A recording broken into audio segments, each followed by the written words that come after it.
I would argue that Justin Trudeau, with his one single explosive allegation, has been able to do what Pakistan has failed to do for decades, and that is to get the world, and really specifically the West, to look at India in a more stern, critical, worried light.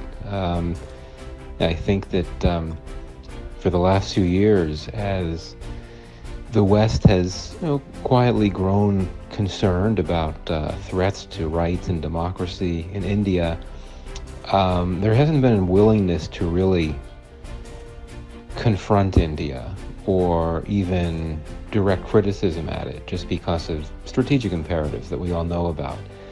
But when it comes to an allegation of India being behind a state-sponsored assassination on Western soil, well, that's just a lot different in terms of how that's perceived in the West. Because let's be very clear, from the perspective of countries in the West,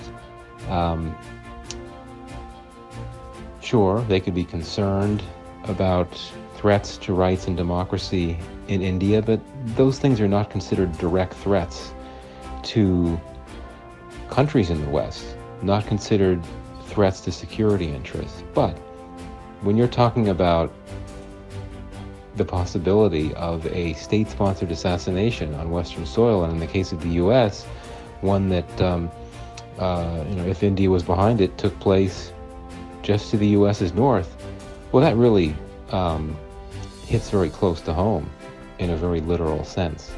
At this moment, the India-Canada relationship is probably at its lowest ever point.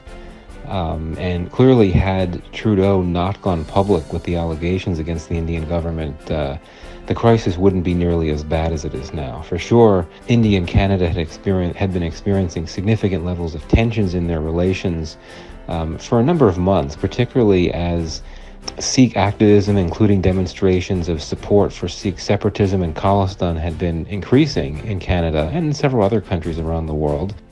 And India believed that Canada was not doing anything to address India's very serious concerns about these Sikh separatists. And so that built up the tensions to a really big point. And then, of course, the killing of Nijjar happened. And then Trudeau went to India and had a very difficult visit, a very tense visit, including his very brief meeting on the sidelines of the G20 summit with Prime Minister Modi. And then, of course, he decided to go public with his allegations, and then the relationship has just become a complete mess. I think at this point, the key is what might happen beyond usual tit-for-tat type reactions, right? I mean, there have been expulsions of diplomats. These are the types of things that tend to happen with diplomatic spats. But, we've also seen India declare a travel advisory warning and suspend visas. Are those kind of things going to continue?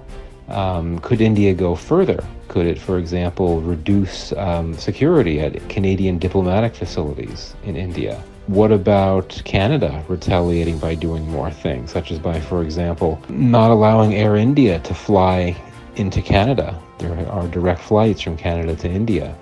So I think for me, the question is, how much more could this escalate? And, there are possibilities, opportunities for off-ramps. This week and next week at the UN General Assembly meetings, you have senior Canadian and Indian officials there. And, there could be opportunities for some meetings to try to ease tensions, but frankly, I think the temperatures are too high for that at this point in time. I do think there may be a role for third-party mediation, including potentially by the United States. There may be a place for the U.S. to, at the least, try to convince both Canada and India not to take any additional retaliatory, escalatory steps, because the more escalatory steps, the more retaliatory steps are taken, the worse things get and the more difficult it is to try to ease this crisis.